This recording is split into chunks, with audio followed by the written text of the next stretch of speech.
Good evening, ladies and gentlemen, and welcome back to Late Night with Ed Moore III. I have on the phone Reverend Kevin Taylor, who is the pastor of Unity Fellowship Church in New Brunswick, New Jersey. I first discovered of Mr. Reverend Taylor.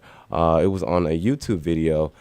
He was explaining about his the some of the harassment and some of the bullying that he endured as a child, just as the individuals we were talking about before the break, just as Tyler Clementi and Phoebe Prince endured. And I have him on the phone live from New Brunswick, New Jersey, the Reverend Kevin Taylor. How you doing, Mr. Taylor? I'm doing well, Edmore. How are you, sir? I'm wonderful, sir. Thank you so much for joining on this evening. I know that it's very late up there in the East Coast, and I thank you for staying up late with us tonight, sir. You know you're welcome. You know you're welcome. Anything for the cause, my brother. Yes, sir. Thank you.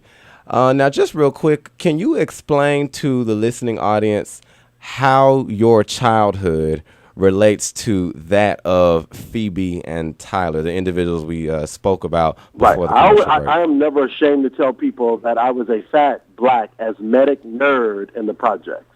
So each of those things is something to be ostracized in my community. You know, growing up, I'm 47, so growing up as a kid in the 70s when I was a chubby boy, you know, so fat had its things, you know, and being a nerd, I've had more than one person, you know, find me reading a book on the stoop, you know, in the middle of the hood who slapped it out of my hands. And, you know, add on to that discovering who I was and my sexual orientation. So there was all sorts of reasons and ways as a child that I was, you know, harassed and maligned and pushed. I remember a girl pushing me one time, you know, down the street for a block. Like every time I tried to move, she would push. And it was, you know, I was a young man raised in a household where we were respectful of women. So I'm thinking, God, how do I endure this when this girl is pushing me with this whole crowd behind her, you know, down the block, you know, because I'm a little church boy and she knows I'm not going to hit her.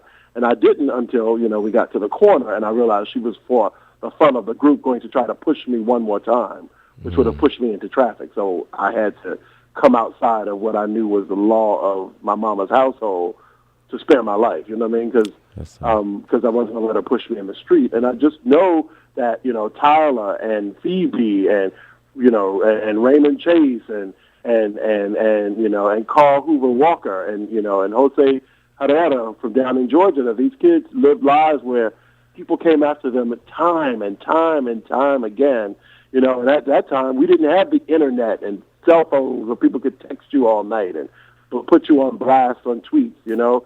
And so my life was just, you know, about, you know, that fear of coming around the corner and finding five boys who chased me home for 5 blocks, you know. Did you ever tell your parents or whoever? I told my parents, their parents, the teachers, the principals.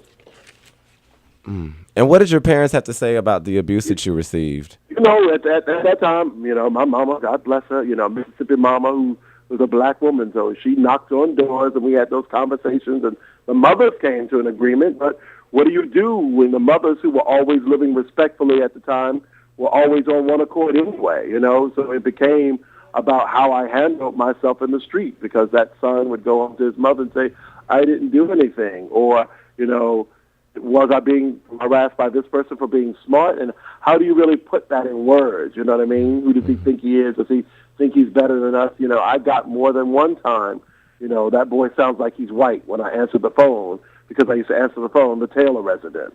So it bled into so many things in so many ways, culturally, individually, that it almost became exhausting to try to explain what the harassment was about because it was about so many different things. So did my mother understand it? Yes. And so there were just times when it was best for me and, you know, and all right with me as a nerd who was also asthmatic to just stay in the house sometimes. And it felt like, you know, this was going to be a day where it was going to be too much. Or, you know, some of the rage that lived in me that could come out after, you know, taking it for weeks and weeks and weeks and weeks. And then all of a sudden somebody decides you're going to, you know, grab your hair by, you know, grab a handful of my little afroed head and just pull because they thought it was funny, you know? Why do you think some kids are chosen to be targets and others are not? Why do you think some kids are just chosen out of that? Let me help you with the verb because I don't think it's chosen. I think it's targeted. It's not chosen as a target. targeted. It's like, why is the spotlight on this kid? The spotlight is because, it's easier for the group to go after the one kid who who does he think he is? For me, it was, being the kid who messed up the curve sometimes, you know what I mean? Because everybody else didn't want to do their homework, and I love doing homework. So come after the kid who stopped everybody from getting a curve because I got an A. You know what I mean? And so Yes, it was that. It was that I spoke differently, So it was that, I wasn't the little kid who wanted to play sports. And so, what do you think, you're better than us? I got that a lot. So you think you're better than us? And I was like, no, my asthma doesn't let me play the sports. Why don't you understand that? So it was, I can't, kids are targeted because it's easier to try to, it's easy to try to silence different. You know what I mean? The one kid who seems different than the others, because you silence that one kid, then all the kids who feel like they're conformed, they wear their white T-shirt and their blue jeans, and all the kids who want to all do the same thing or who don't mind following the status quo, if you get rid of the one voice that screams out against the status quo, then you can go back to status quo. Get it? Yes, sir. So when, a part of that target was that I wasn't afraid to go to the teachers. I wasn't afraid to go to my parents. I wasn't afraid. I wasn't going to dumb myself down for the hood. So beat me up. I'm still going to do my homework when I get home, and there's still going to be a curve. You're still not going to have a curve because I'm going to get my 99 because I'm thinking about my future and the world beyond these projects. I'm not thinking about, all of y'all liking me. I don't care about you liking me because I've got so many reasons that you all have given to not like me that no matter what I do, you're going to find a reason to not like me. So I might as well bust my A while you're not liking me. And I think that was, and that's what's so heartbreaking about Phoebe Prince and Tyler Clementi's story was that they were only thinking in the present. They weren't thinking, okay, years from now, I won't even know who these people are. Exactly. Years from now, these people in my life. 5 years from now, what? Next year, one of these people might apologize. You know what I mean? Right. Yes. And in the case of Phoebe Prince, I was hearing all the courtroom proceedings for the young ladies in her case. They were actually in the courtroom crying, sad by the fact that they had caused this little girl's death because of their harassment. Young people don't like the girl that pushed me wasn't thinking about what do I do if I get to this corner and push him again. She wasn't, she was just thinking how funny would it be for him to fall into the street. She wasn't thinking what happens then if a car hits him and then he's run over and then all these kids standing here see somebody's bloody body. Then we have to have a funeral. They don't think like that. No. Which is why, as you asked the point about the parents, a lot of the times we have to deal with the fact that these kids are displaying the same kind of harassing behavior that their parents do. Kids don't learn to bully. You don't get a bully chip installed in your head. They see parents screaming at people on the phone and dads being mean to people at their jobs and moms being nasty to checkout ladies and parents screaming while they drive, and they pick up these ridiculous, harassable habits from their parents. And so until there are repercussions for the parents and they start to see what this really is going to cost their kids, it's going to cost their kids their future, because you got to see that you taught them this behavior. You did this.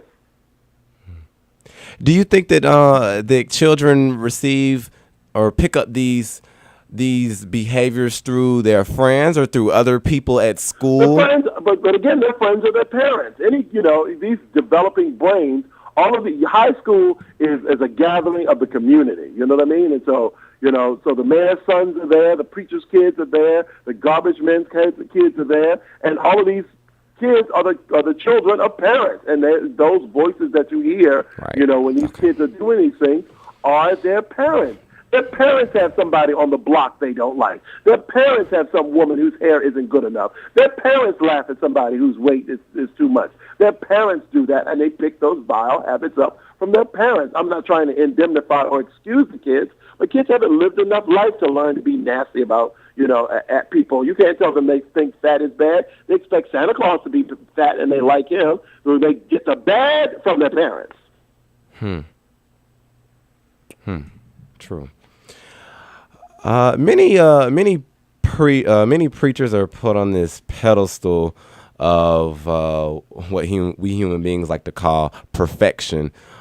So what are your feelings on self-defense and fighting violence with violence? I feel like as human beings, we've already begun the journey of losing the fight if we get violent with violent, if that's where we start. By the time we get too violent, because you heard me say when I realized the girl was going to push me in the street, I punched her in the mouth because I was going to let her push me in the street. But it was a last resort. You understand? I was like, all right, girl, leave me alone. Why do y'all think this is funny? Why are you bothering me? But when I realized that, that they meant me no good and they meant my demise, I was going to defend myself.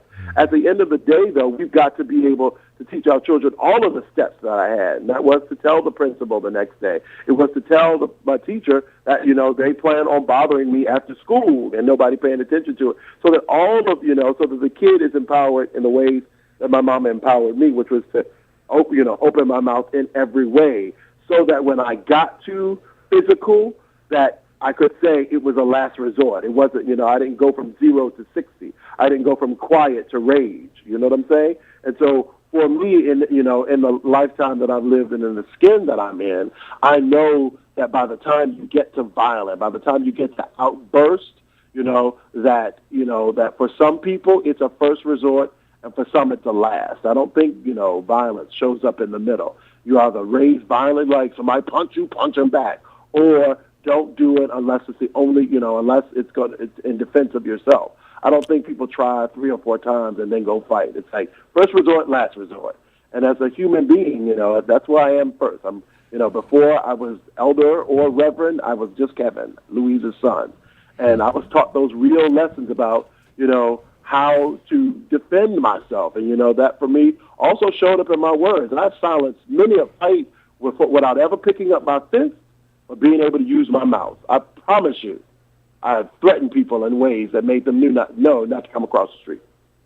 I've learned how to use my voice, and my words in such a way to let people know I meant business.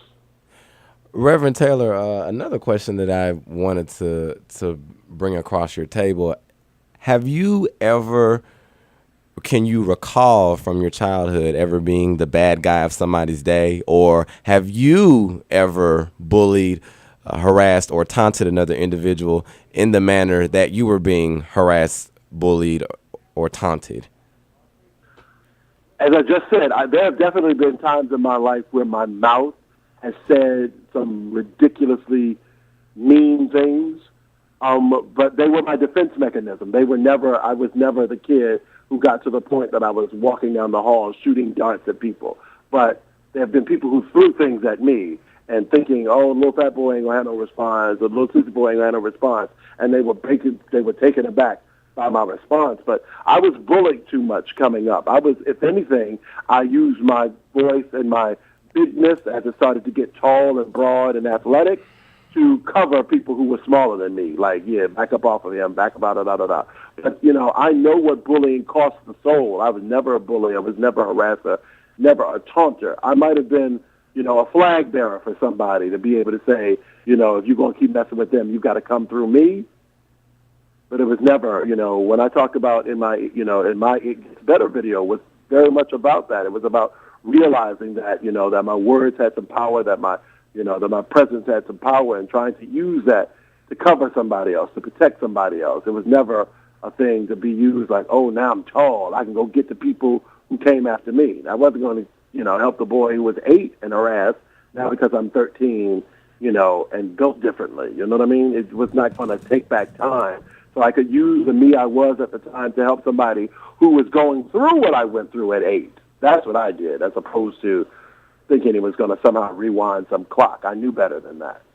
So, in other words, you used your, I guess, your physical progression as far as the build of your body is concerned. You used it for good.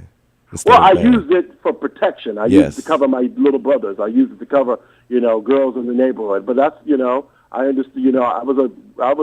I was raised to open doors for ladies and stand up if some lady on the bus didn't have a seat. And so I understood that kind of whole. My mother, as a single mother, was grooming me even as a young boy to be a young man.